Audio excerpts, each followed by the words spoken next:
오늘의 사건 반장입니다. 서울 청파동의 한 주택에서 중학생이 40대 고모를 흉기로 찔러 살해한 혐의를 받고 있습니다. 고모가 게임을 못하게 하자 범행을 저지른 걸로 알려졌습니다. 배우 유아인이 자신의 SNS에 장문의 사과문을 올렸습니다. 유아인은 어제 경찰 조사 후에도 처음으로 입장을 내놓기도 했습니다.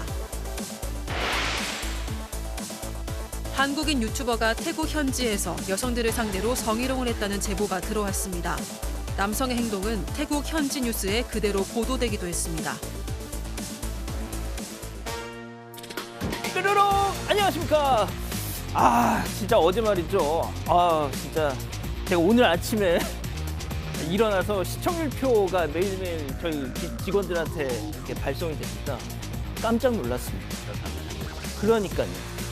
반토막이 났습니다, 교수님. 시청률이. 요즘 뭐 꽃구경이다 뭐다 날씨가 좋아서 그런 뭐 그러니까요.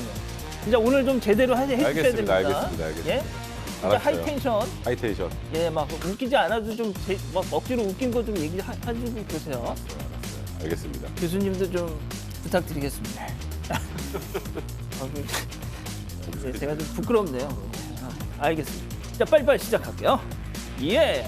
자, 진실 추적자 사건 반장 시작합니다. 서울 어린이대공원 탈출했다. 하루아침에 스타가 된 얼룩말 세로 아시죠? 세로. 자, 엄마의 갑작스런 죽음에 또 사춘기 중2병까지 겹치면서 옆방 캥거루랑도 싸우고 저렇게 탈출도 지금 캥거루랑 싸우고 있어요, 지금. 자, 그리고 탈출도 했고 뭐 어쨌든 돌아오긴 했는데 자, 저 보세요. 보시다시피 사육사가 그 좋아하는 당근을 저렇게 내밀어도 꼬리만 흔들 뿐 다 부질없어 라고 하는 듯 무심한 반응만 보이고 있습니다. 세로. 어쨌든 세로 빨리 기분 전환해가지고 정신건강 되찾았으면 하는 생각이고요. 자, 오늘 출연자 소개해 올리죠. 자, 이자연 기자, 백성문 변호사, 오윤성 순천향대 교수, 양지열 변호사, 그리고 박준혜 수어 선생님 나오셨습니다. 안녕하세요. 안녕하세요. 항상 좋은 방송 감사합니다 하신 나다운님, 13년 만에 한국 방문하는데 사람 볼 때마다 좀 무서워요 하신 미님, 극히 일부 나쁜 사람 얘기입니다. 안심하시고요. 자연이 누나 3개월 넘은 것 같은데 계속하네요. 자연이 누나 고정 가나요 하신 박리브가엘님, 조금 더 오래 할 것 같습니다. 자, 그리고 어제 시어머니 입술에 뽀뽀하는 남편 사연 관련해서 미국에서도 시엄마 입술엔 뽀뽀 안 해요 하신 산드레 박님, 결혼 전에 알았으면 저는 시집 안 갑니다 하신 김유미님, 난 신랑한테도 안 하는데 하신 유승숙, 신랑한테도 뽀뽀를 안 하시면 그건 조금 아무튼 유승숙님 등등 많은 의견을 주셨습니다. 그리고 서초의 진성주님, 김유리님, 지니리님, 윤성일님, 스티브 윤님 모두 사랑합니다. 자, 재미는 물론 의리로 함께하는 아스사바 뉴스 육박. 대한민국과 전 세계 동포 가족 여러분의 시선을 모아서 출발합니다.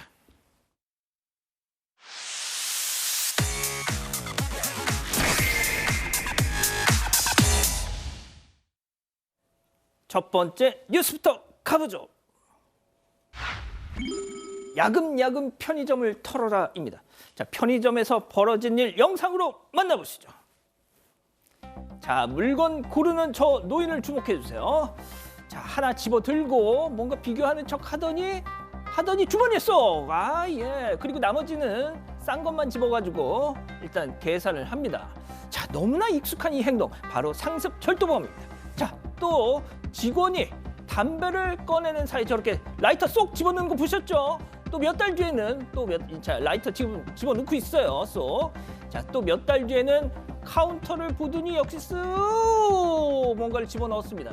자, 그런데 이걸 다 지켜본 직원이 저 노인 나가려는 찰나에 잠깐 주머니에 그거 뭐예요? 하니까 아이고 내 정신 좀 봐 하면서 발연기를 시전하면서 마지못해 저렇게 결제를 하고 있습니다. 보셨다시피 한 번 걸렸거든요. 그러면 안 하든지 저 가게는 안 가든지 해야 되는데 저 짓을 계속했다는 거예요, 지금. 네, 한 번이 아니라요. 경기도 화성의 한 편의점인데 저 노인이 상습적으로 물건을 훔치고 있다고 합니다. 이 피해 점주 말에 의하면 이 노인에게 당한 피해 기간만 2년이라고 주장을 하고 있습니다. 아이고. 피해 금액이 다 산출이 안 될 정도로 이 직원이나 사장 눈에 안 들어오는 사각지대에서 계속해서 수차례 절도 행각을 벌였다고 하는데요. 이 작년에는 직원이 노인이 계산도 안 한 물건을 주머니에 넣고 그대로 나가려는 걸 보고 빼라고 해서 그제야 계산한 적도 있고요. 이후에 이 피해 점주가 노인에게 범행 장면 담긴 CCTV 영상 다 있습니다. 경찰서 가고 싶지 않으면 그만하세요라고 얘기를 했더니 노인도 알았다고 했답니다. 하지만 일주일에 3번 이상 방문하면서 다시 절도를 시작해서 최근까지 범행을 이어오고 있다고 합니다. 아니 일주일에 3번 이상, 더군다나 경고도 했고 할 수 있는 건 다 했어요. 그런데도 왜 저래요 도대체? 이제 할 수 있는 건 고소하는 것밖에 없죠. 피해 점주도 지금까지 일단 확보 가능한 것, 아까 CCTV 영상 등을 통해서 절도 행각이 명확하게 드러난 것들을 추려서 그걸 기초로 해서 고소를 한다고 하는데 일단 죄명은 상습절도가 될 거고요. 근데 이제 저 남성이 저기서만 저럴까요? 저 정도로 자연스럽게 능수능란하게 물건들을 훔쳐냈다면 다른 곳에서도 했을 가능성이 많습니다. 그래서 이 경찰에서도 이 부분 고소가 들어 수사를 할 때는 저 편의점 사건뿐만 아니라 주변에 저 남성이 다녔던 여러 가지 그 업주들 상대로 해서 또 절도 피해를 본 게 없는지 이런 부분들까지 확인해서 철저하게 조사해서 저런 정도의 상황이라면 본인이 정말 잘못했다는 걸 느낄 정도의 따끔한 처벌이 필요하지 않을까 싶습니다. 아니 어떻게 걸렸는데도 저럴 수가 있죠? 알겠습니다. 자, 두 번째 뉴스 가보죠. 식당에 간 손놈들입니다. 자, 사반 가족께서 직접 또 제보해 주신 영상인데요. 함께 보시죠. 자, 고등학생 6명이 줄줄이 식당에 들어오고 있습니다. 많이 왔어요 지금. 자, 구석에 지금 자리를 잡죠. 자, 자리를 딱 잡고 앉은 뒤에 고기를 폭풍 흡입합니다. 자, 그런데 저 구석 자리 학생 주목해 주세요. 눈치를 보더니 물병 뚜껑을 열고 고기를 그 안에다 쏙 집어넣고 있습니다. 고기를 계속 물병 안으로 집어넣고 있고 옆 사람한테 또 그걸 보여줘요. 자, 자기들끼리 그걸 보면서 또 키득키득대고 있어요. 자, 그리고 이제는 지금 보여주고 있죠. 자, 그런데 이제는 잔반을 넣고 거기다 쉐킷쉐킷 막 흔들어 제끼기까지. 도대체 이 상황이 뭐죠 이게? 네, 일단 지난 16일 저녁 7시 반쯤 서울 잠실에 있는 소고기 무한리필 가게인데요. 고등학생 6명입니다. 고기를 먹다가 한 명이 눈치 보면서 저렇게 물병에 고기를 집어넣습니다. 이후에 이들이 결제를 하고 나갔는데요. 자리 치우다가 직원이 설거지하려고 보니까 이 물병 안에는 고기뿐만이 아니라 마늘 그리고 담뱃재 같은 게 잔뜩 들어있었다고 합니다. 이들이 이런 행동을 한 이유가 약간 짐작이 간다고 하는데 이 가게에서 잔반을 안 남기면 불고기 한 팩을 주는 이벤트를 하고 있었다는 겁니다. 그래서 이 사장 입장에서는 이들이 고기를 안 남긴 척하려고 이런 일을 벌인 것 같다고 주장을 하고 있습니다. 심지어 카운터에서요, 이 고기 다 먹었다면서 얘기하고 불고기 한 팩을 각자 한 개씩 받아갔다고 합니다. 그러니까 그거 남겨놓고 가면은 불고기 한 팩 사은품을 못 받으니까 그거 그냥 탁 쓸어가지고 이 물병에다 집어넣고 주세요 했다는 거 아닙니까, 교수님? 네, 이전에도 이제 저런 일들이 많았는데 우리가 잘 모르고 있었던 것인지 아니면 요즘에 이제 최근에 보도가 많이 돼서 그렇는지는 모르겠지만 지금 이제 저희 사건반장을 통해 가지고 먹튀라든가 이 먹는 것 가지고 저런 행위하는 것들이 소위 이렇게 잔머리를 쓰는 이런 모습들이 남녀 가리지 않고 이 한국 사회에서 일종의 이제 트렌드 같이 자리 잡는 것 같아서 참으로 이제 씁쓸한 거죠. 사실 이제 반칙을 한다라고 하는 것인데 저런 내용들이 종합적으로 돼가지고 정말 해외 토픽 같은 데 나올까 봐 정말 걱정입니다. 그래서 이거는 진짜 그 어른들이 어떤 그 모범을 제대로 보이지 못해서 아이들 같은 경우는 저런 걸 갖다가 따라하면서 일종의 어떤 놀이 비슷하게 이렇게 하는 것 같은데 자영업자 하시는 분들은 정말 가슴이 찢어지는 상황이죠. 그러니까 말이죠. 알겠습니다. 자, 다음 뉴스도 이어가 보죠. 80초 만에 번쩍입니다. 자, 울산 도심에서 벌어진 일 영상으로 만나보시죠. 자, 도로 한복판 전도된 차량을 주목해 주세요. 자, 잠시 뒤에 저 차량 주변으로 사람들이 1명, 2명씩 모입니다. 자, 이걸 사고 현장에 우르르 순식간에 모여든 시민들 이외에 하나, 둘, 셋,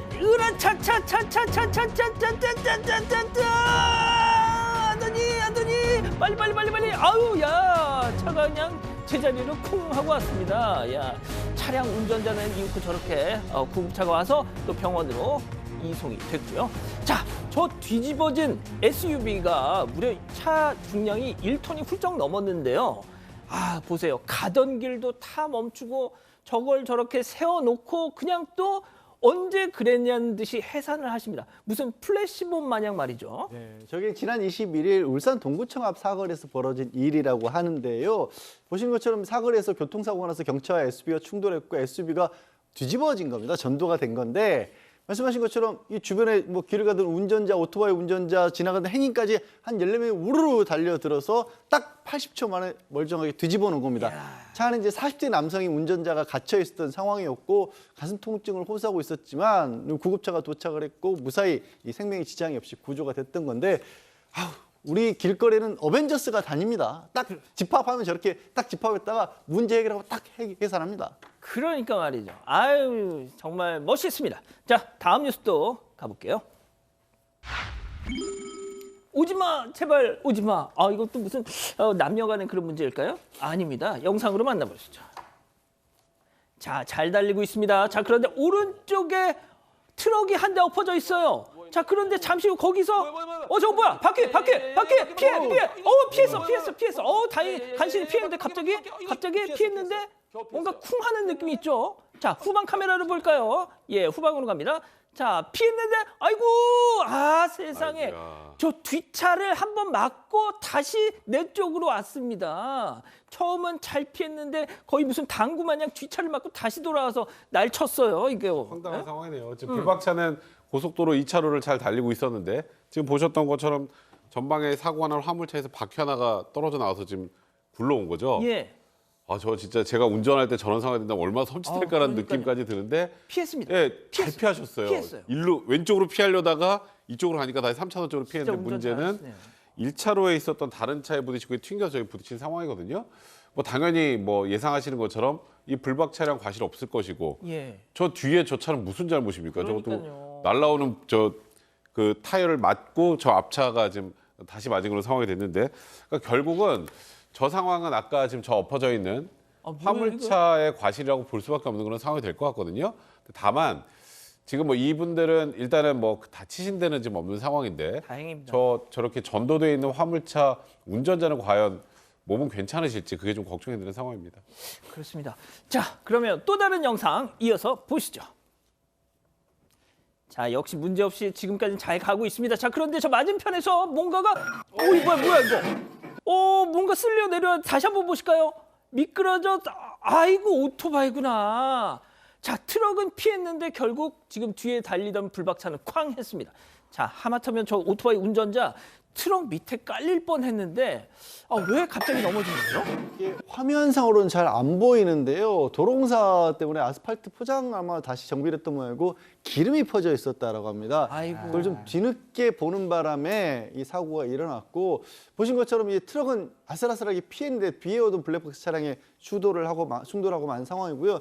오토바이 운전자 안전장비까지 다 갖춰놓은 상황인데도 복사뼈 쪽을 수술을 해야 할 만큼 좀 다쳤답니다. 근데 안타까운 것은 이 운전자가 교통사고로 이제 경찰에 조사를 받는 과정에서 중앙선 침범이다라는 얘기를 들었다라는 거예요. 근데 네? 지금 보신 것처럼 이전까지는 자신의 도로 중앙에서 오고 있다가 미끄러져서 그런 거라면 중앙선을 고의로 침범했다고 보기 어려운 상황이거든요. 그렇죠. 이 부분은 좀 재조사 요청을 해야 할 것으로 보입니다. 저런 게 또 중앙선 침범이군요. 알겠습니다. 자, 마지막 사연으로 가보죠. 반찬통 놓고 밥 먹는 남편입니다. 어떤 사연일까요? 네, 말 그대로 반찬통을 그대로 식탁 위에 꺼내놓고 먹는 남편 때문에 고민이라는 사연입니다. 이들은 신혼부부인데요. 이 남편이랑 잘 안 맞는 게 하나 있다면 바로 식사 시간입니다.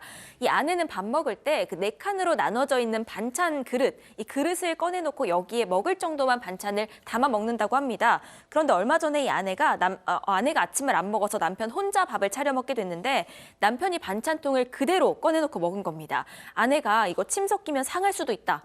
비위생적이다 이렇게 지적을 했는데요.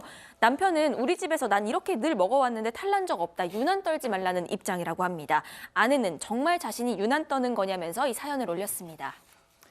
근데 이제 남자분들 다 저거 다 저렇게 하지 않나 지금 이렇게 생각하실 수 있어요. 자, 기다리셨던 Put your hands up time. 우리 가족 여러분들도 채팅창에 OX로 함께 참여해 보시죠. 먼저 아내입니다. 오빠, 성문이 오빠, 반찬 통째로 꺼내서 젓가락질 해대면 오빠 침 다 섞이고 헬리코박터균 득식을 하고 그걸 또 내가 먹고 진짜 왜 이렇게 생긴 대로 놀아. 제발 덜어서 먹으라고 더러워 죽겠어 동그라미. 예. 성문이 오빠. 그럴 줄 알았어요. 예, 알겠습니다. 자, 다음은 남편입니다. 선영아, 꼬맹아, 내 침이 더러워? 헬리코박터균? 어디서 또 본 거니 있어가지고 너 그럼 나랑 뽀뽀는 들어오서 어떻게 하니? 유난 좀 떨지 마. 너도 어렸을 때 다 그렇게 살았어, 엑스. 아유, 큰일 오늘 났네요. 집에 가서 괜찮으시겠어요? 예, 뭐 저 때문에 맞았다고 그러지 알겠습니다. 마세요. 자, 그러면 우리 양 변호사님부터. 일단 뭐 위생이라고 하는 관념 자체는 많이 바뀌죠. 예전에 어떻게 살았든지 간에 지금은 또 뭐 이런 것들이 알려지면서 바뀔 수도 있는 거예요. 무엇보다 저 얘기 가운데 가장 잘못된 부분이 있어요. 네. 우리 집에서는 그렇게 살았다? 아, 진짜. 이젠 너네 집이 그 집이 아니에요. 성문아, 정신 좀 차려. 그냥 아내와 함께 사는 삶을 찾아야지. 좀 선배가 얘기하면 좀 들으세요, 좀. 그러니까요. 예. 저희는 저렇게 먹습니다. 아, 진짜. 저희는 그냥 물론 덜어서 같은 공간에 그냥 놓고 젓가락 섞고 하는데 사모님 욕하는 그러니까 반찬 통째로 먹진 않는데 예. 통에서 이제 한 번 덜면 그냥 둘 다 같이 젓가락 대서 먹지 반찬을 각자 먹을 걸 나눠가면서 먹을 정도로 그렇게 위생을 집에서까지 따져야 되는지 잘 모르겠고 음식점에서 모르는 사람들하고 우리 식사할 교수님 때 말씀 먼저 들어볼게요. 좀 먼저 시비를 거셔가지고 10이라니요, 이 사람아. 교수님 너무 좋아하신다, 진짜 둘이 싸우니까. 예. 교수님, 예. 글쎄요, 이제 뭐 지금 본인이 아까도 저도 이제 우리 그 양 변호사님 얘기하신 거에 대해서 동의를 하는데 뭐 우리 집은 그렇게 했다라고 하는 그런 얘기는 사실 결혼을 하면 좀 이제 하지 않아야 될 얘기예요. 이제 새로운 집을 새로운 가정을 해서 그러면 두 사람이 같이 이제 합쳐져서 사는 가정이기 때문에 상대가 하는 걸 보고 우리는 몰랐는데 그렇게 하는 것 자체가 꽤 괜찮아 보인다라고 하면 거기에 대해서 수긍을 갖다가 할 수도 있는 것이고요. 어허. 또 개선하고 실천도 할 수 있는 것이고 사실 이제 코로나 때문에 또는 이제 감기 이런 것 같은 거 한번 잘못 이렇게 가족들끼리 이렇게 퍼지게 되면 엄청나게 고통스럽지 않습니까? 그래서 앞으로 계속 같이 이제 식사를 갖다 하셔야 될 텐데 그렇게 어려운 게 아니면 배우자가 원하는 것이 비합리적인 것이 아니라면 뭐 따라주는 그것도 괜찮다라고 저는 생각을 하고요. 뭐 사실 또 이제 그렇다고 하더라도 뭐 가끔씩 그렇게 혼자서 먹을 때는 그렇게 먹을 경우도 있긴 있어요. 그런데 이제 그것을 꼭 아내가 계속 이렇게 너 그렇게 먹었냐 뭐 이런 식으로 따지는 것보다는 한 7대3 정도로 약간 좀 봐주면서도 그래도 둘이가 먹을 때는 같이 이렇게 먹는 것이 예. 좋겠다라고 하는 생각이 듭니다. 교수님이 왜 저렇게 말씀하시는지 압니다. 절충설이시네요. 예, 교수님도 그렇게 그냥 드실 때가 있으니까 그런 맞습니다. 거죠. 어떻게 하셨어요? 예? 네. 아니 뭐 남자들은 대부분 그렇게 예, 하잖아요. 그러니까 물론 뭐 아내가 그렇게 하기를 꼭 원한다면 남편도 이렇게까지 얘기하지 말고 그냥 좀 불편해도 그렇게 하면 좋은데 사실 우리가 음식점에 가서 모르는 사람들하고 같이 친한 사람들하고 같이 이렇게 밥을 먹을 때 그때는 당연히 다 덜어 먹어야겠죠. 근데 집에서 아내하고 둘이 사는데 그걸 꼭 또 덜어서 그렇게 해야 하는 것 제가 보기에 너무 좀 뭐라 그래야 될까요? 좀 너무 좀 야박한 것 같고. 그러니까 뽀뽀도 하는데.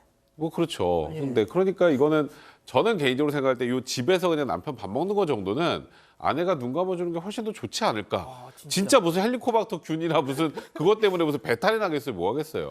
이건 제가 보기에 너무 야박하네요. 알겠습니다. 자, 이 기자 우리 가족 여러분들의 생각은요?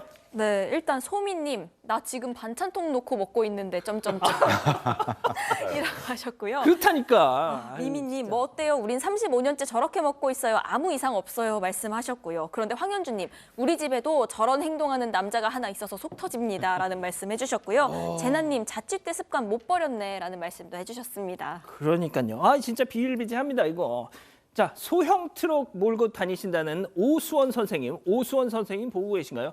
어느 날 고속도로에서 100km를 달리다가 갑자기 40km로 속도가 확 떨어져가지고 이거 큰일 났다 싶어서 수리점에 갔더니 어떤 밸브에 문제가 있더랍니다.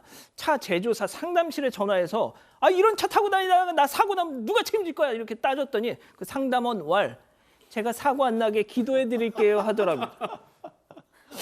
정말 너무너무 황당해서 저희한테 제보 메일을 주셨더라고요. 알고 계시죠?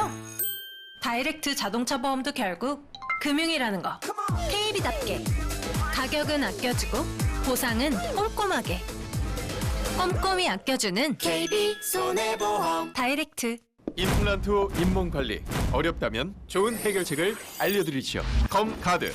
잇몸 염증 및 치주질환 예방까지 뽑고 올리고 따르고 30초씩 임플란트 후엔 잇몸 관리하세요. 잇몸 가드. 건가드.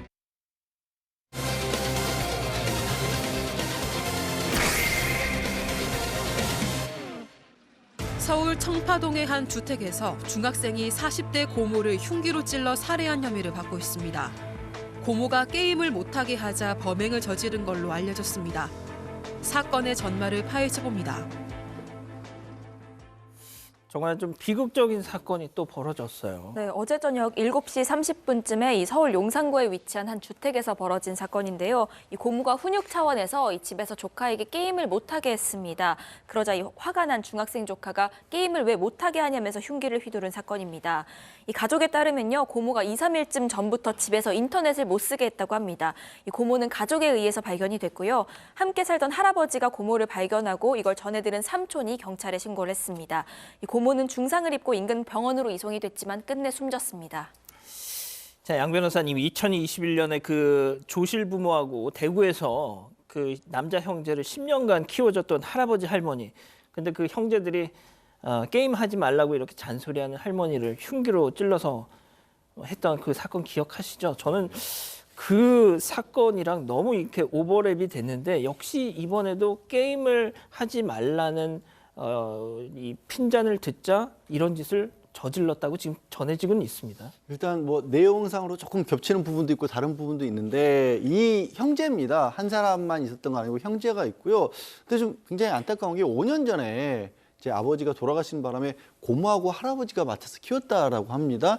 그런데 또 발달장애가 좀 있었다라고 해요. 이게 이웃 주민들의 말에 따르면 평소에는 되게 고모랑 가깝게 지냈대요. 늘 이렇게 팔짱 끼고 정말 뭐 껌딱지처럼 지내기도 했고요. 학교 갈 때는 손잡고 이렇게 데려다 줄 정도로 사이가 좋아 보였다라는 게 또 굉장히 이해하기 어려운 상황입니다. 예, 자 그렇다면 뭐 제가 뭐 도대체 왜라는 질문은 잠시 후에 교수님께 드리겠고요. 자, 근데 지금 많은 분들이 놀라고 계시는 게 이 현행범으로 체포가 됐어요. 이 중학생. 근데 바로 풀려났습니다. 일단 이 중학생이 2010년생입니다. 그러니까 만으로는 12살이고요. 그럼 14세 미만은 이제 아마 시청자 여러분들 다 아실 거예요. 촉법소년이라고 해서 형사처벌 대상이 되질 않습니다. 형사처벌 대상이 되지 않기 때문에 그 전제가 되는 체포도 보통은 바로 해제를 하고 보호자한테 돌려보는데 이 상황은 이제 보호자한테 돌려보기 좀 어려운 상황이겠죠. 그러니까 지금 많은 분들이 또 이 사안을 보고 아니 그럼 나이가 어리면 사람을 죽여도 되느냐 뭐 이렇게 공분하시는 분들도 계시던데 일단 현행법상으로는 촉법소년은 이제 형사처벌을 받지 않기 때문에 최대 소년원 송치까지가 한계입니다. 그리고 전과 남지 않고요. 그래서 일단 경찰 관계자는 추후에 가정법원 소년부에 이 12살 조카를 송치할 예정이라고 합니다. 그러니까 이게 2015년에 10월달 그 경기도 용인의 한 아파트에서 옥상에서 벽돌 떨어뜨려가지고 지나던 50대 여성을 그거 벽돌에 맞아서 숨진 사건이 있었죠. 그때도 그 벽돌을 위에서 떨어뜨린 범인이 초등학생이었습니다. 촉법이었습니다. 처벌을 안 받았습니다. 자, 근데 이것과 이번 사건은 조금 다른 게 이건 아주 대놓고 흉기를 휘두른 사건이지 않습니까? 자, 그런데 교수님 이런 아이가 뭐가 됐든 이런저런 사정이 있어서 뭐 전과도 남지 않고 뭐 기껏 해봐야 소년원에나 간다. 이거 언젠가 이 사회로 또 돌아와서 같이 섞여서 산다는 얘기인데 말이죠. 이게 정말 뭐가 됐든 무슨 사연이 있는지는 모르겠습니다만 근데 불안하지 않습니까? 좀. 뭐 이제 그 사실 현상학적으로는 그렇습니다. 그리고 이제 이 피해를 당한 이 고모라든가 이 친척들 같은 경우도 사실은 이 아이들의 그 아버지가 사망을 하고 난 이후에 그동안에 이 조카들을 갖다 걷어서 같이 이렇게 그 양육을 하는 그 과정에서 이런 피해를 당했다라고 하는 그 사실 자체가 주위에서 본다 하더라도 정말 그 황당하게 이럴 데가 없는 그런 그 결과가 발생이 됐는데요. 거기에다가 이제 그 이 아이 같은 경우는 이제 촉법소년도 촉법소년이지만 이 발달 장애를 갖다가 지금 현재 앓고 있거든요. 그러니까 구체적으로 어떤 발달 장애가 있는지는 알려지고 있지 않지만 적어도 이제 같은 나이 또래에 비해서는 여러 가지 어떤 그 생각이라든가 사고라든가 이런 것들이 상당히 떨어진다라고 이제 우리가 볼 수밖에 없는 그런 상황인데, 그래서 지금 이제 경찰에서는 이 중학생 같은 경우는 사실 이 심리적 또는 정신적 건강을 고려를 해가지고 사실 보호자에게 인계하게 된다면 그 보호자라는 사람들이 바로 이번에 피해를 당한 그 고모의 가족들이지 않습니까? 그래서 지금 현재 병원에 응급 입원 조치를 갖다 했다라고 하는데 글쎄요, 이게 뭐 정말 어떤 그 해결책이 딱 이렇게 손에 잡히지 않는 그런 사건입니다. 일단 발생 직후 시간이 얼마 지나지 않아서 나온 뭐 내용이 그렇게 많지 않아서요. 저희도 뭐라고 이렇게 좀 말씀드리기가 조심스러운데 더 나오는 게 있으면 계속 전해드리죠. 자, 이번엔 또 10대가 저지른 범행입니다. 체크포인트 짚어보죠. 돈을 뺏겼어요. 이게 무슨 얘기죠? 네, 또 다른 사건인데요. 지난 26일 아침 7시쯤에 서울 관악구에 있는 한 모텔에서 벌어진 일입니다. 이 10대들이 40대 남성을 집단 폭행하고 돈을 빼앗은 사건인데 이 10대들이 현장을 떠난 이후에 이 남성이 직접 경찰에 신고를 했습니다. 자, 40대 남성 집단 폭행을 당하고 돈까지 뜯겨서 신고까지 했는데 마냥 피해자다라고 말할 수 있는 상황은 아니었습니다. 상당히 이제 애매한 그런 상황인데요. 이 40대 남성 같은 경우는 10대 여성과 소위 그 성매매를 시도를 하려고 하는 그 과정에서 이 범죄 피해를 당한 것인데요.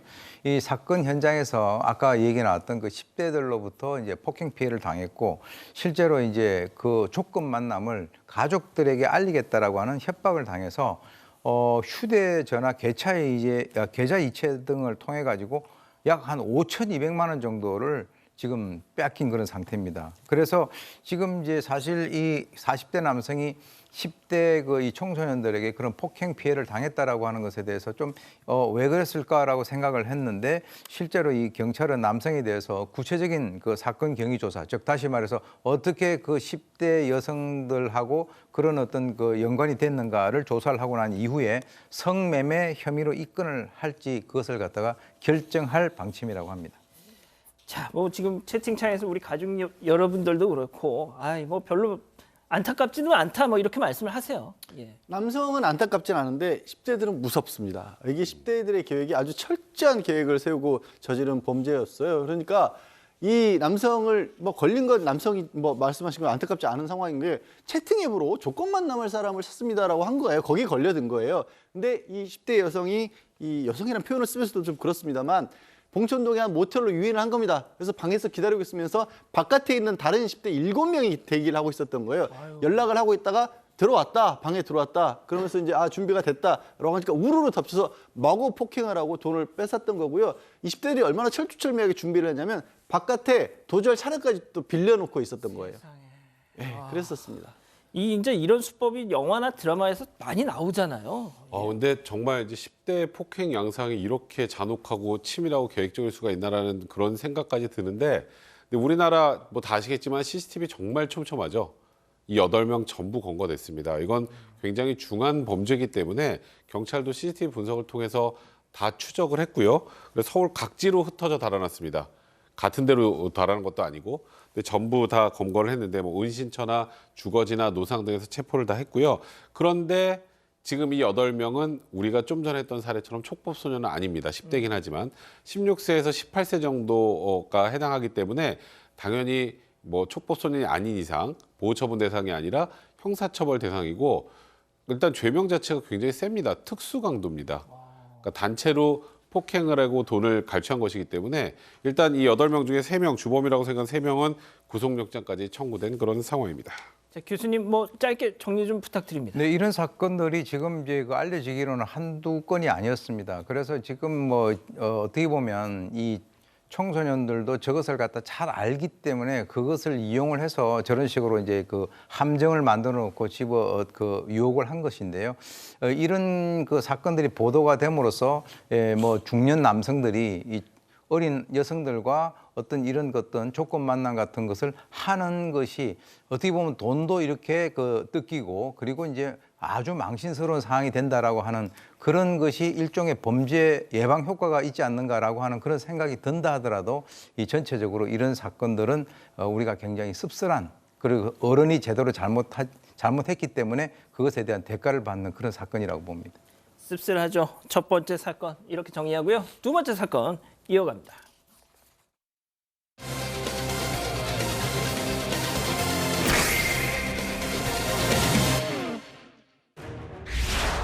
배우 유아인이 자신의 SNS에 장문의 사과문을 올렸습니다. 유아인은 어제 경찰 조사 후에도 처음으로 입장을 내놓기도 했습니다. 어떤 말을 했는지 알아봅니다. 자, 오늘 오전 배우 유아인 씨가 SNS에 사과문을 계산해 보니까 50일 만이에요. 올렸어요. 맞습니다. 프로포폴 상습 투약 혐의 받았다 이런 보도가 나온 지 50일 정도가 지난 상황입니다. 오늘 오전에 사과문이 올라왔고요. 유아인 씨는 자신의 SNS에서 어제 경찰 조사 직후에 충분치 못한 사죄를 들었다면서 저를 아껴주시고 사랑해주신 많은 분들께 큰 실망을 드려서 다시 한번 사과의 말씀을 드린다 이렇게 적었습니다. 그러면서 이 동료들과 이 작품 관계자분들에게도 피해를 드려서 죄송하다. 사건이 불거지고 불충분했던 반성의 시간 동안 어떠한 변명으로도 가릴 수 없는 잘못이라는 점을 분명하게 인지했다고 했고요. 본인이 해왔던 자기 합리화는 결코 본인의 어리석은 선택을 가릴 수 없는 잘못된 생각이었다. 이렇게도 적었습니다. 자, 어젯밤 9시 20분경에 12시간 조사를 마치고 나와서 기자들 앞에 섰습니다. 짤막한 또 입장을 얘기했는데요. 잠깐 보고 가시죠. 저의 일탈 행위들이 누구에게도 피해를 끼치지 않는다 그런 식의 자기 합리화 속에서 그런 잘못된 늪에 빠져 있었던 것 같습니다. 이런 저를 보시기 많이 불편하시겠지만 이런 순간들을 통해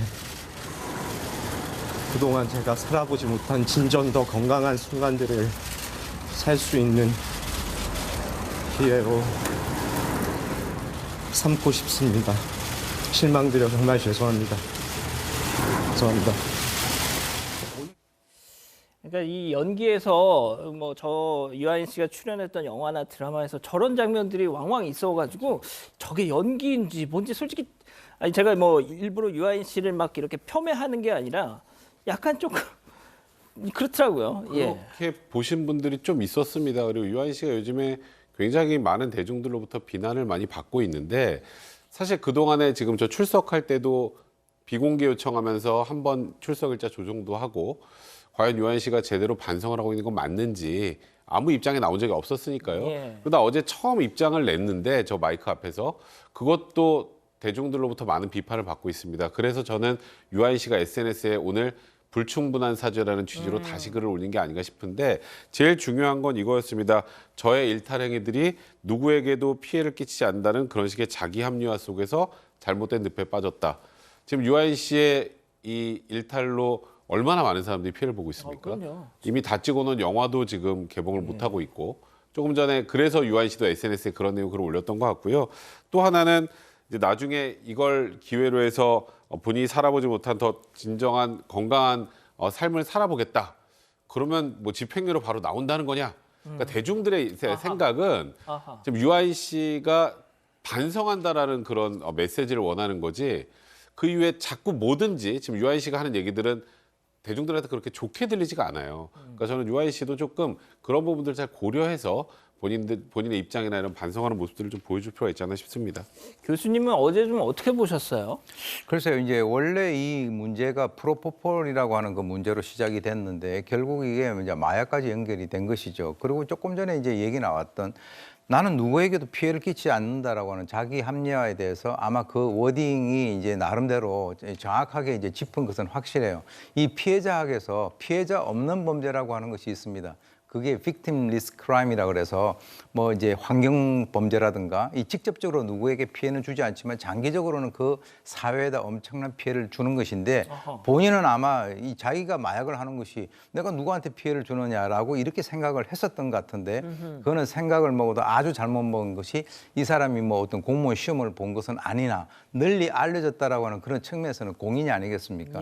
그러면 여러 사람들에게 어떻게 보면은 영향력을 좋든 싫든 선한 영향력, 나쁜 영향을 매기는데 이 나쁜 영향력을 주위 사람들에게 전파한다라고 하는 그런 측면에서는 굉장히 어떻게 보면은 그 나쁜 방향으로 간 거죠. 그래서 변호인을 선임하고 난 이후부터는 이 사람의 입장이 적극적으로 반성 모드로 이제 전환됐다라고 하는 것은 결국은 재판부의 선처를 의도한 것이 아닌가라고 하는 이런 어떤 의견들도 있고요. 그래서 자신의 죄를 조금이라도 줄여서 연예계로 복귀하는 시간을 갖다 좀 빨리 앞당기려고 하는 그런 것도 있지 않느냐라고 하는 많은 독자들의 비난들이 이제 이어지고 있습니다. 양 변호사님, 앞으로는 어떻게 되는 거예요, 그럼? 그래서 일단 12시간이라고 조사를 했다고 하니까 얼핏 많이 조사를 한 것처럼 들리지만요. 경찰 입장에서는 시간이 부족할 정도로 조금밖에 조사를 못했다. 그러니까 그만큼 지금 상황이 심각하다는 얘기예요. 그러니까 이 12시간이라고 하지만 받고 있는 혐의 자체가 드러난 종류만 해도 여러 가지지 않습니까? 그러다 보니까 다시 소환 조사를 해봐서 이후에 뭐 구속영장을 청구를 할지 어쩔지는 천천히 정하겠다라는 게 지금 경찰의 입장입니다. 자, 그리고 전두환 씨 손자 전우원 씨 역시 오늘 새벽에 입국을 했지 않습니까? 그런데 이 공항을 나오자마자 경찰에 또 이 마약 투약 혐의로 체포가 됐습니다. 일단 그 장면도 또 보고 가시죠. 저 같은 죄인이 한국에 와서 사죄를 할 수 있는 기회를 주심에 국민 여러분께 정말로 감사드리고 저의 삶이 소중한 만큼 이 모든 사람들의 삶이 소중하고 저는 지금 살아있지만 그분들은 여기 안 계시니까 저에겐 죄가 있습니다.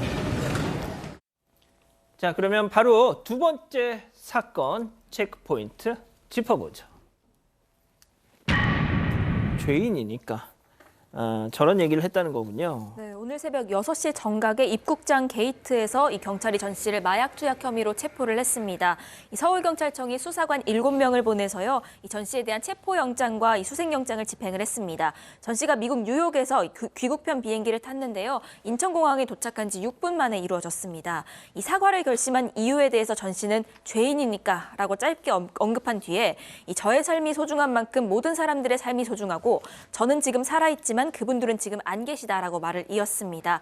당연히 자신의 마약 투약 혐의도 인정을 했습니다. 이 경찰은 전 씨를 피의자로 입건을 했고요. LSD, 대마초 이런 마약으로 추정되는 약품을 다수 복용한 혐의를 집중 추궁할 방침입니다.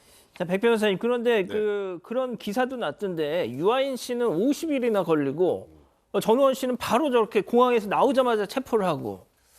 그러니까요. 근데 이제 일단 전원 씨 같은 경우는 주거 부정 측면이 좀 더 강해서 그런 것 때문에 체포했다는 얘기도 좀 들리긴 합니다. 그리고 전원 씨는 다 아시는 것처럼 본인이 SNS를 통해서 직접적으로 마약으로 추정되는 그런 무언가를 복용하고 이런 상황까지 거의 생중계를 하지 않았습니까? 예. 일단 이제 많은 분들이 아니 그 미국에서 하고 온 거를 왜 우리나라에서 그러는데 그렇죠. 일단 한국인이기 때문에 범죄지가 어디든 간에 무조건 형사처벌 대상이 됩니다. 속인주의 원칙 때문에요.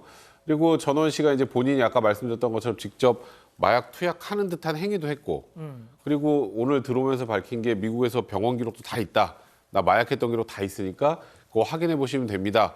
난 다 자백한다 이런 취지인 것 같고요. 또 이제 그 라이브 방송하면서 본인 지인들도 마약 투약, 성매매 이런 얘기들을 한 적이 있었거든요. 예. 그 국내 체류 중인 2명의 지인에 대해서도 경찰이 조사를 이어갈 예정이라고 합니다. 자, 제가 어제도 말씀드렸지만 5.18 민주화운동 피해자에게 사죄를 하기 위해서 광주에 가기 위해서 귀국을 했던 건데 모르겠습니다. 이 5.18 재단에서는 아니 그냥 저렇게 바로 체포할 필요가 있냐, 와서 사죄하는 거 그거 좀 시간 좀 주고 이렇게 경찰이 했더라면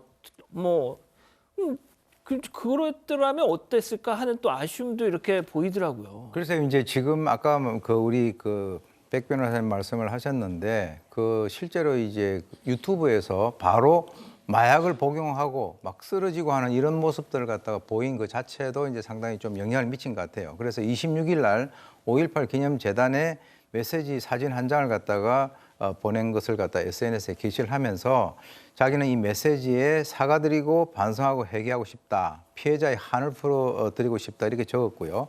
5.18 기념재단 관계자는 이제 전 씨에게 도움을 드릴 수 있다라고 답한 것으로 알려져 있는데 그렇다면은 이제 사실은 이것이 귀국하자마자 만약에 어떤 그 마약과 관련이 없었더라면 이제 그렇게 될 수가 있었겠죠. 그런데 이제 마약 투약 혐의로 바로 이제 귀국 직후에 경찰에 이제 그 체포가 되면서 연기가 됐는데 실제로 이제 구속영장 신청을 어떤 식으로 할 것인가에 따라 가지고 이 그 광주 방문이 결정될 것으로 보는데요. 이 그 전시에 대한 구속영장 신청 가능성은 현재 조금 더 두고 봐야 될 것 같습니다.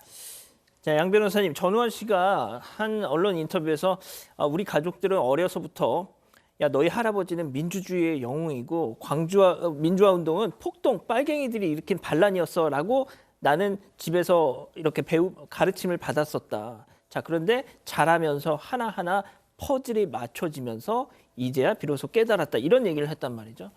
자, 양 변호사님, 우리 전우원 씨의 저런 어떤 사과, 진정성 좀 느껴지시나요? 저는 가능성이 좀 있다라고 보이는 게 얘기를 하신 것처럼 본인이 어렸을 때 잘못되었던 것과 실제 사실에서 오는 그 괴리가 너무나 컸을 거고, 그리고 본인이 어찌 보면 받아들이기에는 그 많은 사람들의 정말 비극적인 죽음이라든가 범죄가 도저히 견디기 어려웠을 겁니다. 근데 왜 제가 그래도 진정성이 느껴진다고 하냐면 그거를 눈을 감음으로 인해서 자기가 누릴 수 있었던 이익이 굉장히 컸잖아요. 자기 말 맞따라 온 가족이 어렸을 때부터 화로운 생활을 했고 지금도 뉴욕에서 이 대형 회계 부분에서 고액 연봉을 받으면서 어찌 보면 개인의 영달을 누릴 수 있는 상황인데도 불구하고 모든 걸 다 포기하고 들어왔기 때문에 저는 그 가운데 진정성이 좀 느껴진다라고 믿고 싶고요. 또 그 폭로들 중에 일부는 현재 이제 직접 검찰에서도 그리고 국방부에서 사실관계 확인에 나선 부분도 있습니다. 알겠습니다. 두 번째 사건 이렇게 정리하고요. 세 번째 사건 이어갑니다.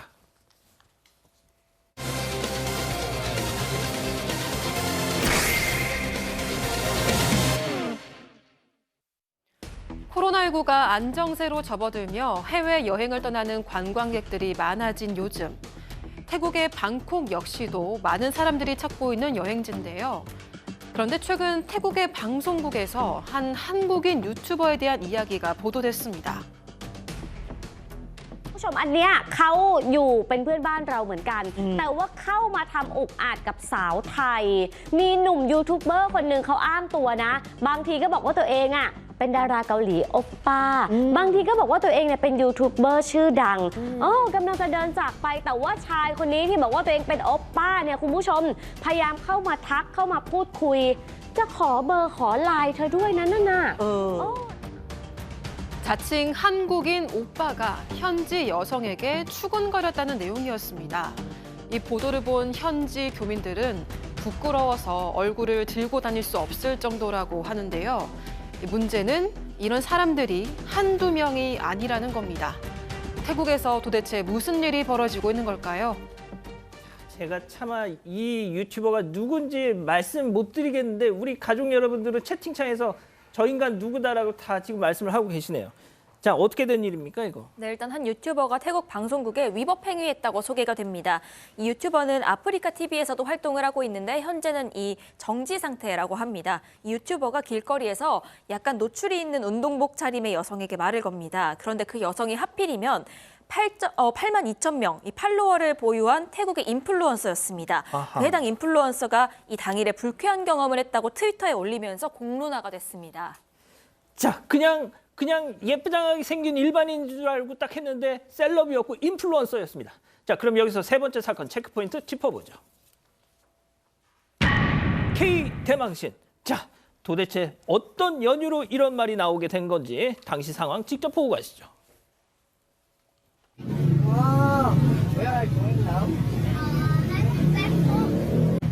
Can you share your time for a while? Because of what they said, you are so nice here. Wow, where's your home? Very close. If you mind, can you read it? Tea drinking? Tea. Please, only few, 10 minutes. 자, 백 변호사님이 네. 조금만 더 설명을 해주시죠. 아우, 정말 나라 망신도 저런 나라 망신이 그러니까요. 없네요. 일단 저 유튜버가 지금 뭐 보시는 것처럼 뭐 좀 짧은 영어로 얘기를 하다가 뭐 술 마시자고 권유를 계속 하는 상황인데 이 여성 뭐 당연히 한국어 잘 못하니까 뭐 계속 거절하는 그런 의사 표시를 했고요. 그러면서 카메라까지 피했는데 또 보니까 이제 그러면 차라도 한 잔 마시자. 계속 다가오고 여성은 두려움을 느끼는 그런 상황이었다고 합니다.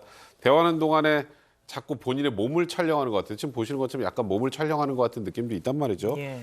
그래서 그러면서 계속 본인하고 뭐 이제 무슨 SNS 교환을 하자 뭐 하니까 결국 인스타그램 그 본인의 인스타그램을 알려주긴 했다고 합니다. 그런데 그 이후에 이 여성에게 이제 다른 사람들이 본인의 팔로워나 혹은 이 지금 유튜브를 보고 있는 사람이거나 저 남성은 태국 여성들 전혀 존중하지 않고 생방송을 촬영하면서 여성들을 조롱하고 있는 거다.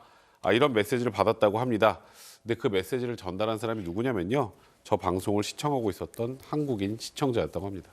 도대체 그 채널에 무슨 영상들이 있었길래 제보를 합니까? 저 속칭 유튜버라고 해야겠다는 것 자체가 좀 그렇습니다만 주로 올린 동영상이 태국에 있는 유흥업소에서 가서 자기가 이렇게 돈 내고 뭐 유흥업소 여성들 상대로 해서 술을 이렇게 마시는지 저렇게 마시는지 저런 얘기들을 저렇게 쭉 올려놓은 거예요. 그러니까 철저하게 여성들을 성적 대상으로 보는 그런 유튜브를 태국을 대상으로 해서 운영을 하면서 길거리에 나가서 지금 유명 인플루언서 같이 똑같이 그런 태도를 취한 겁니다.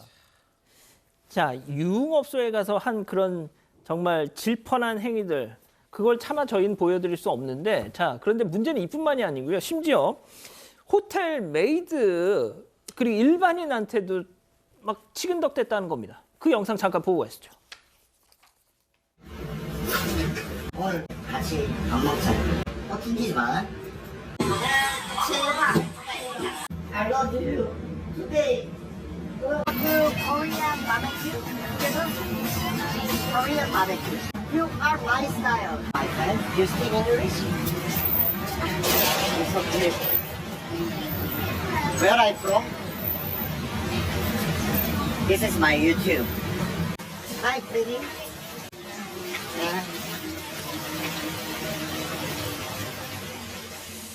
자, 일부 여성분들은 그래도 싫은 기색을 보이지 않기도 하더라고요. 자, 그런데 야, 교수님 좀 따끔하게 한 말씀 좀 해주시죠, 이거.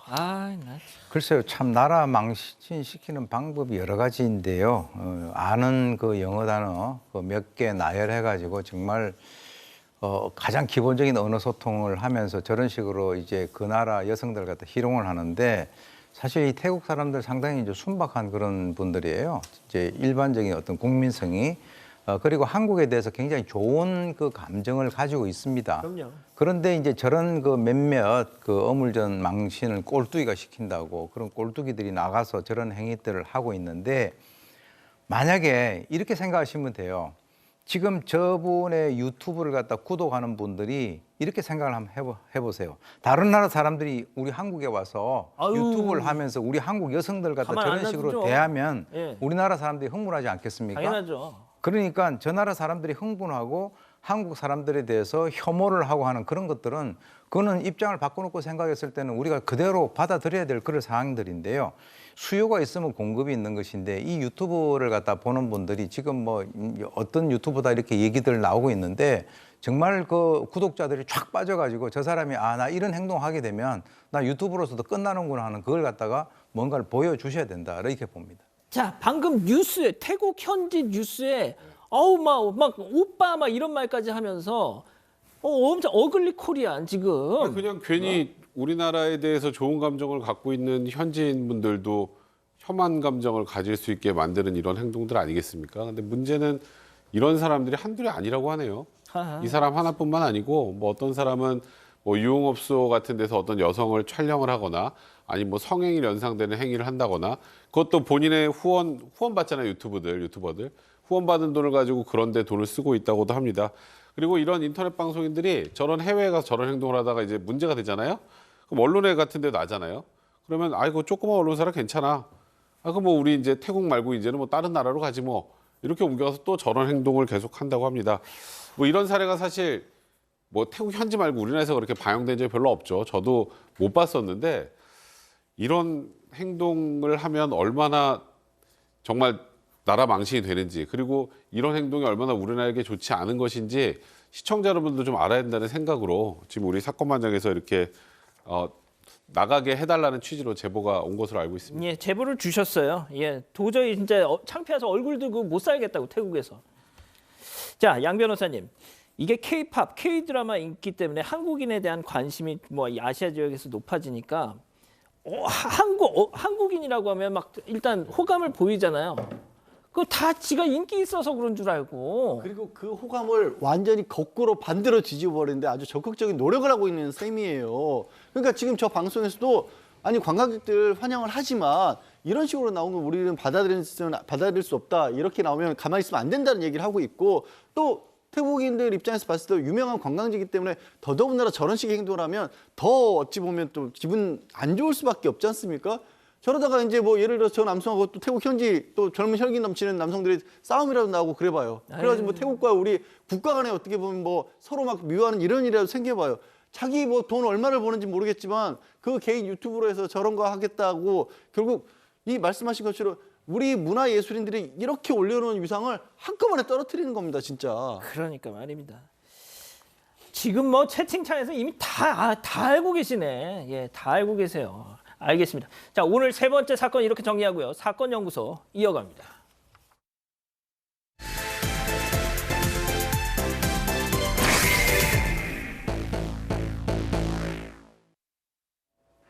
(1995년 3월) 한 대학병원 장례식장. 70대 아버지를 잃은 중년의 남성이 조문객들을 맞이하고 있습니다. 명문대 출신 유학파 대학 교수인 이 집안의 장남은 동료 교수들과도 사이가 좋았고요. 종종 학생들이랑 소주도 한잔할 만큼 넉살 좋은 인물이었습니다. 그런 교수의 아버지가 집에 들어온 괴한에게 무참히 살해당했다니 사람들은 안타까움을 감추지 못합니다. 부모님을 극진히 모시는 효자로도 소문난 이 남성은 반드시 범인을 잡아달라면서 끝내 눈물까지 흘렸습니다. 그런데 며칠 뒤 경찰 조사 결과 충격적인 진실이 드러납니다. 오늘 사건 연구소는 엘리트 대학 교수의 두 얼굴입니다. 자, 1995년 제가 대학교 1학년 때 벌어졌던 사건이어서 그때 너무 충격을 받아 전 똑똑히 이 사건을 기억하고 있는데요. 자, 한 대학 교수의 아버지, 그런데 그 아버지가 한 사학재단의 이사장이었어요. 자, 그런데 집안에서 괴한에게 살해를 당했다. 자, 상황 정리해 주시죠. 네, 이게 1995년 3월 14일이었는데요. 이 밤에 사학재단 이사장 70대 남성입니다. 서울 중구 신당동에 있는 자택에서 살해된 채로 발견이 됩니다. 이 안방에서 자고 있다가 흉기로 살해된 걸로 보이는 현장이었고요. 같은 집에 있던 아내가 발견을 하고 경찰에 신고를 합니다. 이 숨진 이사장 같은 경우엔 무일푼으로 시작해서 엄청난 재산을 모은 전형적인 자수성가형 인물이었습니다. 여러 사업을 벌이기도 했고요. 부동산 투자를 해서 부자가 된 인물이었습니다. 그러다 교육 사업에 뛰어들게 됐는데 이남 3녀를 뒀습니다. 장남은 명문대 졸업하고 미국 유학한 이 대학 교수, 작은 아들은 의사였습니다.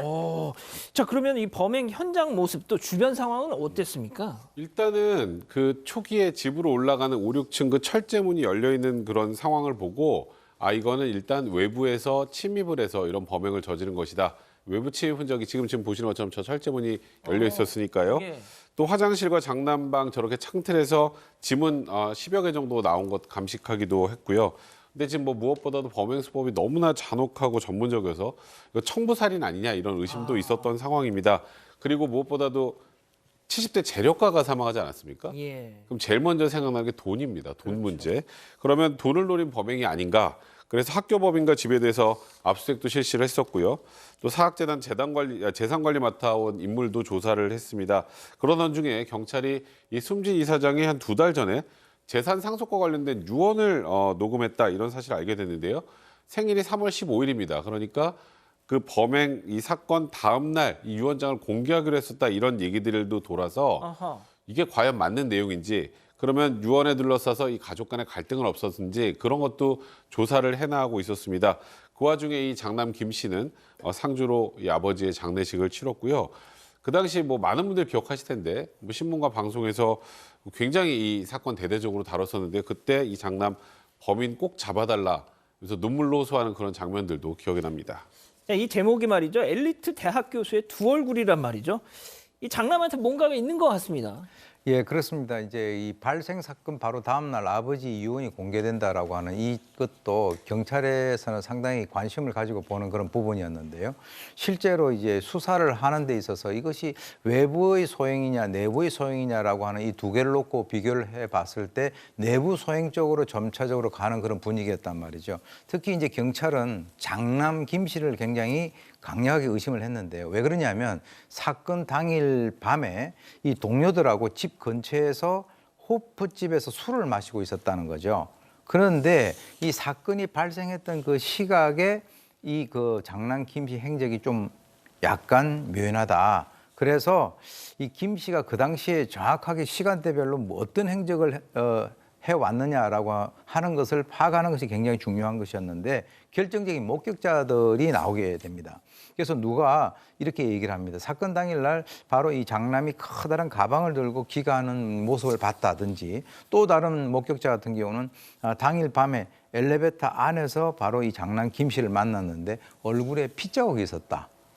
그리고 운동복 소매 안에는 뭔가를 갖다가 감추고 있는 듯한 그런 느낌을 받았다. 이렇게 진술이 나옴으로써 경찰은 바로 이 장남에게 강력한 용의점을 두게 됩니다. 저는 목격자 진술이 요즘 같으면 CCTV에 다 찍혔을 텐데 그때는 그런 게 없었으니까 말이죠.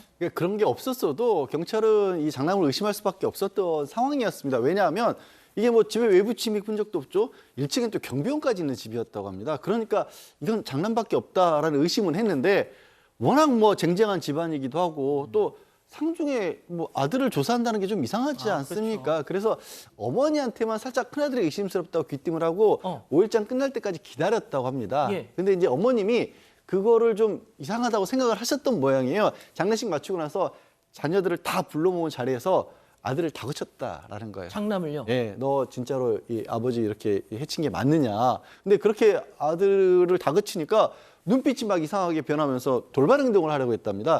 그래서 가족들이 담당 형사에게 연락을 했고 그래서 경찰들이 결국에 이제 들이닥쳐서 지켜보는 가운데서 가족들 앞에서 이 장남 자신의 범행을 자백을 했습니다. 이 사건이 유독 또 그랬던 게 바로 직전해 94년도에 그 박한상 사건. 맞아요.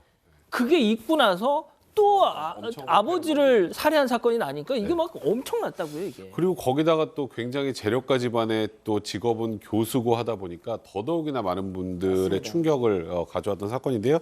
그러니까 이게 사건 발생 딱 6일 만에 유족에서 피의자로 전환이 된 겁니다. 그런데 자백을 받고 이제 이 김 씨를 경찰은 당연히 구속을 했고요. 사건 전모를 보면 사건 이틀 전이었던 3월 12일에 본인이 직접 청계천에서 범행도구를 구입하고 또 범행하고 나서 후다닥 덧입을 공군 파일럿 복장도 거기서 구입을 해서 이걸 차에 숨겨놓고 예행 연습까지 했습니다. 근데 무엇보다 제일 중요한 건 알리바이죠.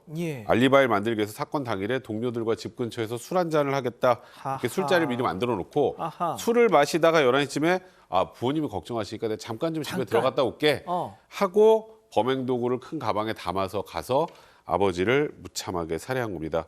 그리고 곧바로 피 묻은 옷 위에 미리 준비한 큰 옷을 입어서 본인의 핏자국을 가렸던 건데요. 일단 그 당시에 처음에는 외부 침입 흔적이 있는 건 아니냐, 언론에서 그렇게 나왔는데 실제로 경찰들은 아까 양지열 변호사 얘기하셨던 것처럼 외부 침입 가능성 별로 높지 않다라고 처음부터 보고 있었다고 합니다. 자, 그렇다면 지금 준비한 거 있죠, 이 기자. 어떻게 했길래 이 침입 흔적까지 이걸 조작을 할 수 있었는 건지 좀 설명해 주시죠. 네, 당시 김 씨의 자백을 토대로 좀 재구성한 현장을 보여드리도록 하겠습니다.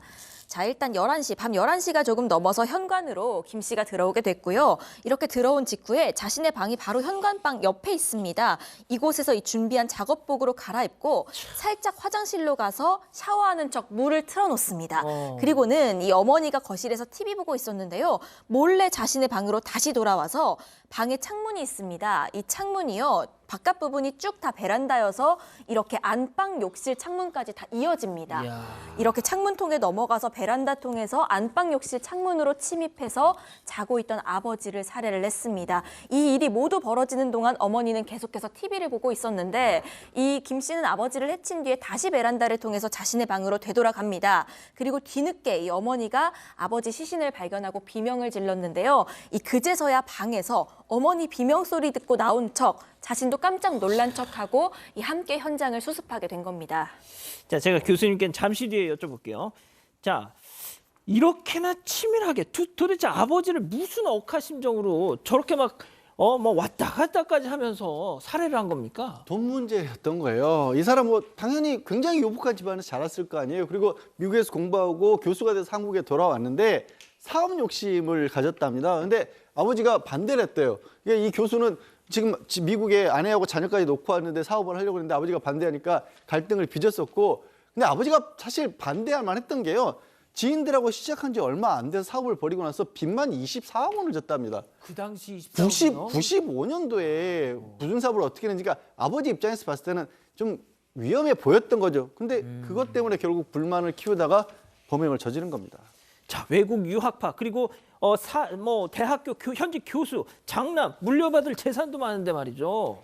욕심이 너무 과했던 것 같아요. 제가 보니까. 그러니까 이제 자기 그 당시에 그 외국에 유학을 보내주고, 그리고 이제 교수라고 하는 직업을 본인이 이제 그 어떻게 보면 취하게 된 그런 것들은 사실은 자기 부모가 자기를 뒤에서 서포트해주지 않으면은 거의 불가능한 그런 상황 아니겠습니까?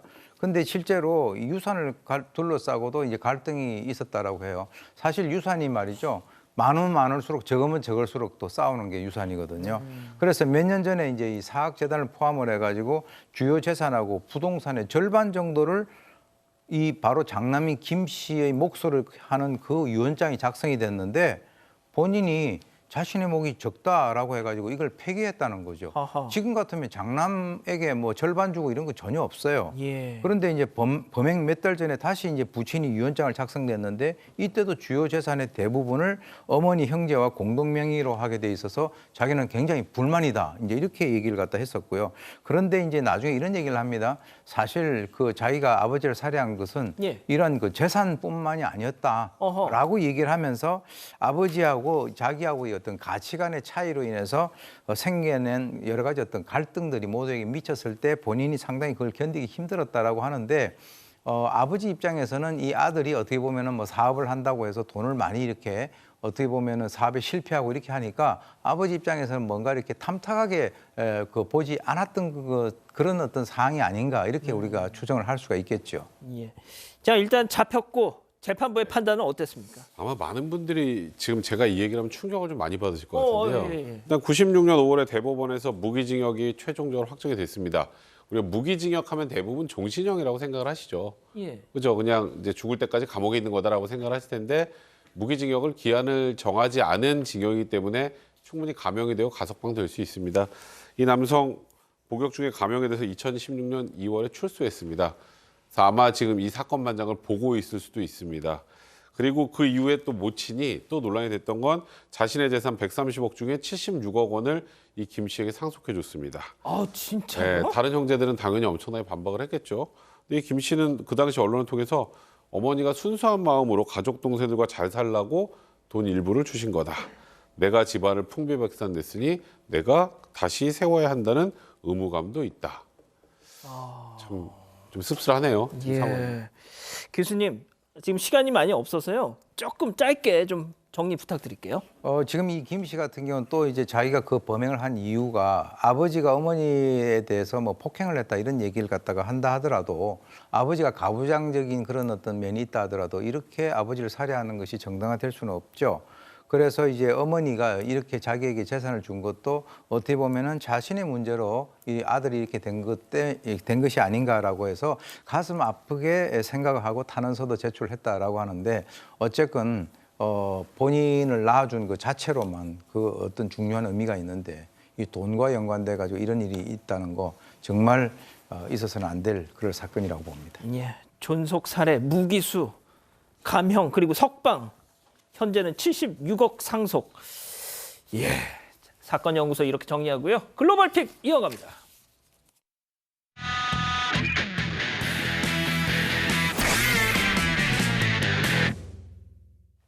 오늘 첫 번째 픽 주인공 동물 인도로 가보시죠.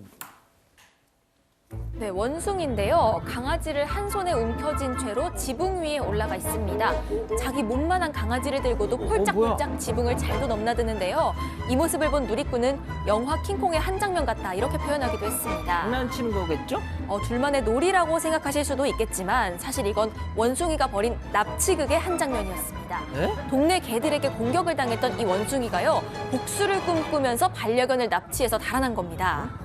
복수를 한다. 네, 그 견원지간이라는 말도 있잖아요. 개랑 원숭이 사이가 얼마나 나쁘길래 이런 말이 나오나 싶어서 자료 화면을 저희가 좀 찾아봤습니다. 네. 저렇게 만나기만 하면 이빨을 드러내며 으르렁대는 걸 보니까 확실히 앙숙이 맞는 것 같습니다. 문제는 반려견의 이후 행방이 알려지지 않았다는 점입니다. 실종됐어요? 실종이 됐습니다. 부디 이 납치극이 별탈 없이 끝났기를 바라겠습니다. 이거 웃으면서 볼 얘기가 아니네. 자, 다음은 미국으로 가보시죠. 네, 여기는 미국 로스앤젤레스 인근의 한 고속도로입니다. 1차선 차량이 옆차선과 나란히 달리기 시작한 순간 자, 픽업 트럭에서 떨어진 타이어가 또 타이어. 옆차를 덮쳐버립니다. 하필이면 타이어가 와우, 차가 아래로 들어가서 이렇게 튀어오른 바람에서 3m 공중으로 붕 솟구쳤고요. 허공에서 반 바퀴를 돌아서 앞쪽 본인부터 지상에 떨어지면서 몇 바퀴를 더 구르는 모습입니다. 오, 타이어. 네, 오. 엎친 데 덮친 격으로 타이어가 반대편 차선으로 굴러갔지만 다시 한번 또 사고 차량에 부딪히면서 멈춰섰고요. 주변에는 부서진 파편이 여기저기 흩어져 있습니다. 위험하구나 이거. 네, 사고 충격이 상당해 보이죠. 정말 놀랍게도 예. 차량에 탑승했던 운전자는 큰 부상 없이 걸어서 나왔다고 합니다. 저는 저렇게 네. 됐는데요? 특히 공중으로 치솟았던 사고 차량이 국산 차량으로 알려지면서 한국차가 또 주목을 받기도 했다고 합니다. 예, 서울과 비슷한 발음의 네, 그 차입니다. 그렇습니다. 서울. 예. 자, 다음은 중국으로 가볼게요. 국산차. 네, 한 꼬마아이가 버스에서 다시려는 문틈새를 비집고 하차를 네, 그 순간 아이의 발이 그만 버스 문에 끼어버리고 마는데요. 설마. 문제는 저걸 이 버스가 설마. 멈추지 네. 그대로 몇 미터를 지나쳤고요. 네, 뒤늦게 멈춰 세운 버스의 문이 열리니까 지금 보신 것처럼 아이의 신발만 덩그러니 놓여 있습니다. 그럼 아이는 어디로 갔어요? 네, 버스 기사가 차량을 급히 세우고 현장으로 달려갔는데요. 아이는 오른발이 부러진 상태로 도로 위에 쓰러져 있었다고 합니다. 어떡해. 신발이 벗겨진 모습만 봤을 땐 발이 빠진 것처럼 보였는데 버스가 멈출 때까지 발이 끼인 상태로 지금 보시는 것처럼 끌려갔던 겁니다. 왜 이런 일이 벌어졌던 건지 버스 기사의 이야기 한번 직접 들어보시죠. 你出站台人都是习惯的嘛，看左边后边有没有来车，一回头右边看到小女孩都已经倒下了，赶紧停车，就赶紧下来打120。 네, 출발 전에 양쪽 사이드밀러만 잘 확인했어도 이런 불상사는 막았을 텐데 버스 기사가 하필이면 왼쪽 거울만 확인하고 출발해버렸단 말인데요. 현지에서는 부주의했던 버스 기사를 향해 엄청난 비난을 쏟아냈고요. 버스 기사는 아이의 치료비를 보상한 뒤 회사의 징계를 받았다고 합니다. 다음은 최근 온라인에서 화제가 되고 있는 영상 함께 보시죠. 생방송 중입니다. 미국의 한 고등학교에서 기자가 속보를 전하고 있는데요. 그런데 남학생 한 명이 갑자기 기자를 와락 안고는 괜찮다 반복해서 되뇌입니다. 그러자 기자는 북받치는 감정을 애써 눌려보려는 모습입니다. 대체 무슨 영문인지 당시 생방송 장면으로 함께 확인해 보시죠. Excuse me, my son just came up and I had not seen him. So I'm sorry, I've not seen my kid since this all went down. I'm so sorry. I'm so sorry. I'm just finishing this real quick, okay? Okay. Are you good? Okay, I'm so sorry. There's no way you would have let your kid walk by. If you need to step aside, please do. So, okay. He's okay. He's good. You're good? Okay. He's good. 아이고야, 이런. 네, 기자 아들이었습니다. 당시 기자의 아들이 다니던 고등학교에서 총격 사건이 발생했는데요. 이 기자는 아들이 무사한지도 모르는 상태로 보도를 전하고 있었습니다. 이때 곁으로 다가온 아들을 발견하고는 두 팔 벌려 안도의 포옹을 나눈 겁니다. 엄마로서 얼마나 마음을 졸였을지 벅찬 감정이 고스란히 전해지는 것 같습니다. 예, 범인은 남학생이었고요. 인근 숲에서 시신으로 발견됐다고 합니다. 알겠습니다. 자. 예고해드린 대로 말이죠. 여기 계시는 우리 백성문 변호사 신간 이벤트를 진행을 해봐야죠. 네, 절대 홍보는 아닙니다. 우리 가족 여러분들을 위해서 준비한 이벤트인데요. 이 바로 쉽지만 꽤 쓸만한 형사법 100. 이거 저도 봤는데 이 생활법률이 좀 굉장히 알기 쉽게 이렇게 풀어주셨더라고요. 자, 10분께 드리겠습니다. 지금부터 퀴즈 나갑니다. 백성문 변호사의 아내 김선영 YTN 앵커를 부르는 애칭은 다음 중 무엇일까요? 애칭. 1번 맹꽁이, 2번 칠푼이, 다시 보여주세요. 예. 3번 꼬맹이.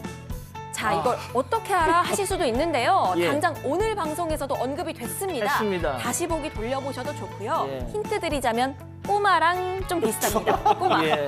자, 사반골뱅이 jtbc.co.kr로 이런저런 사연과 함께 정답 보내주세요. 네, 예, 저는 칠푼이로 하겠습니다. 칠푼이로? 예, 네. 칠푼이. 책 뺏도록 하겠습니다. 알겠습니다.